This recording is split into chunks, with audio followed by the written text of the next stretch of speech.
생활 속 법률 히어로 이승우 변호사의 사건 파일.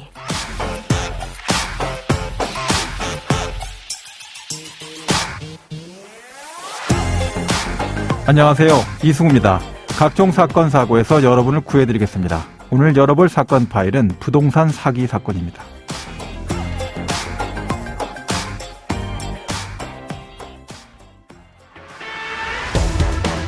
집 없는 서민들을 상대로 이른바 깡통전세 사기를 벌인 일당 5명에게 법원이 모두 징역형의 실형을 선고했습니다.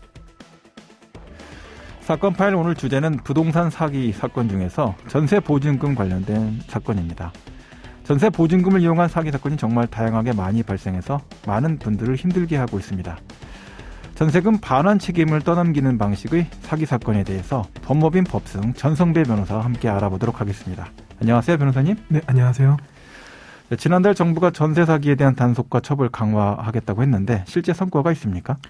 네, 국토교통부는 올해 8월 24일 주택도시보증공사 한국부동산원이 합동 분석한 13,961건의 전세 사기 의심 사례 정보를 경찰청과 공유했다고 밝혔습니다. 네네. 국토부는 채무를 장기 미상환 중인 2,111건은 수사를 의뢰하면서 정부에서도 부동산 사기에 대한 문제를 심각히 인식하고 그 수사를 진행하는 것으로 보여집니다. 네, 이제 전세 사기가 사기인 줄 모르고 당하게 된다라고 하고 있는데 어떤 방식으로 이루어지나요? 일반인들이 미리 파악하기는 힘듭니까? 네, 기획부동산 중개업자들은 사기 범죄의 피해자로 삼을 매수인을 찾고 그 매수인에게 정말 저렴한 부동산이고 매월 적지 않은 월세 소득을 얻을 수 있다고 하면서 매수를 권유합니다. 네. 그렇지만 그 부동산은 전세 계약이 체결되어 있고 월차임을 받을 수 있는 상태가 아니었습니다. 기획부동산 중개업자들은 이 사실을 숨긴 채 월세 임대차 계약만 체결되어 있는 외관을 만들고 문서를 위조하여 매수인을 속인 것입니다. 전세 계약인데 월세 계약으로 속여서 매매를 했다라는 거군요. 네. 그 사실을 전혀 파악하지 못한 부동산 매수인은 부동산을 매도하는 전 소유자가 이미 거액의 전세 보증금을 취득한 사실을 모른 채 그 부동산의 소유자로 이전 등기를 마치게 되고 부동산 임대차 보호법상의 임대인의 보증금 반환 의무 승계 조항에 따라 전세 보증금을 전 소유자 대신 전세 임차인에게 반환해 주어야 하는 의무를 부담하는 상황에 처하게 됩니다. 부동산 매수인의 이제 임대차 보증금 반환 의무 승계 그렇죠. 조항에 따라 효력이 발생하게 되는군요. 네. 결국 전세 임차인에 대한 사기가 1차적으로 이루어진 이후에 다시 부동산 매각 과정에서 매수인을 기망하는 2차 사기가 이루어지는 것입니다. 빌라 전세 임차인은 물론 빌라를 월세 수입 목적으로 구입하고자 하는 매수인들 또한 사기에 빠지지 않도록 각별한 주의가 필요한 것입니다. 그러니까 전세 임차인은 전세 보증금 사기를 당한 것이고 매수인은 자신도 모르는 사이에 보증금 반환 채무를 짊어지는 이런 사기를 당했다라는 것인데, 자, 전세 사기 사건 피해자들은 어떤 처벌을 받게 됩니까?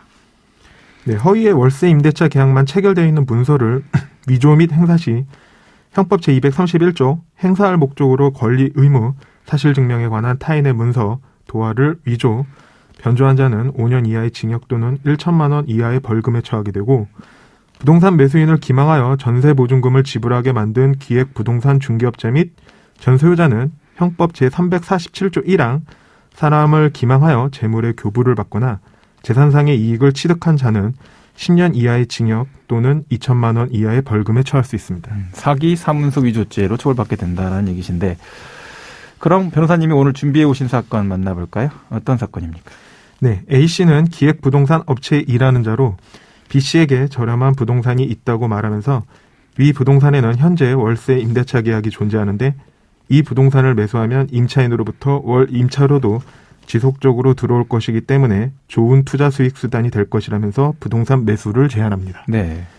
B씨는 위 부동산을 알아본 결과 등기상으로도 아무런 문제가 없었기에 괜찮은 부동산임에도 상대적으로 저렴하게 매도를 하는 것이 이상해서 A씨에게 그 이유를 물어보니 회사가 많은 부동산을 보유하고 있는 상황인데 세금을 지속적으로 부담하는 것이 여의치 않아 저렴하게 처분을 하는 것이라고 설명을 하였습니다. 네네.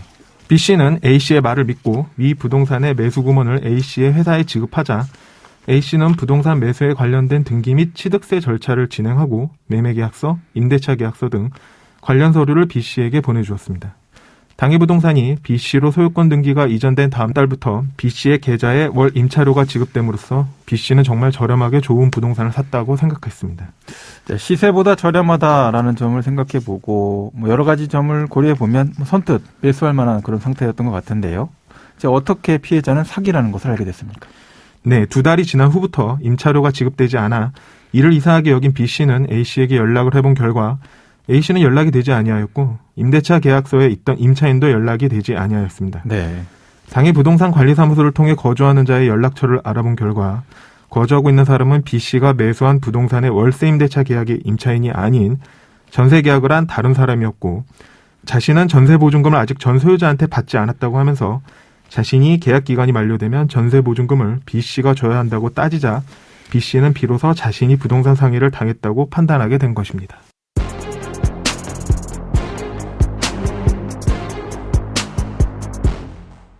오늘 사건 피해자같이 전세 사기인 걸 뒤늦게 알았다면 어떻게 대처해야 되겠습니까?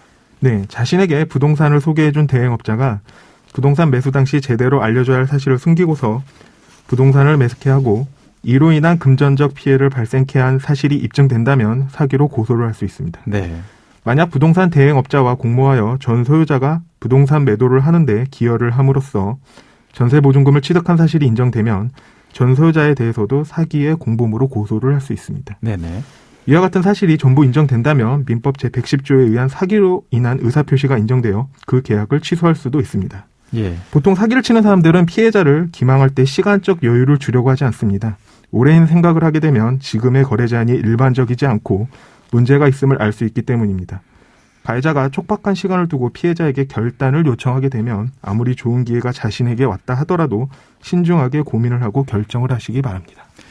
네, 그러면 오늘 사건에 담긴 법적 포인트를 한 줄로 정리하고 다시 돌아오도록 하겠습니다.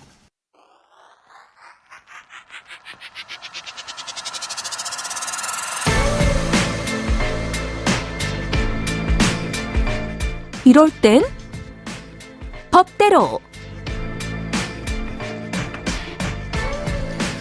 전세 사기를 당했다라는 생각이 든다면 임차인의 경우에는 주택도시보증공사의 전세 보증금 보험 처리가 가능한지부터 확인하는 것이 필수적입니다.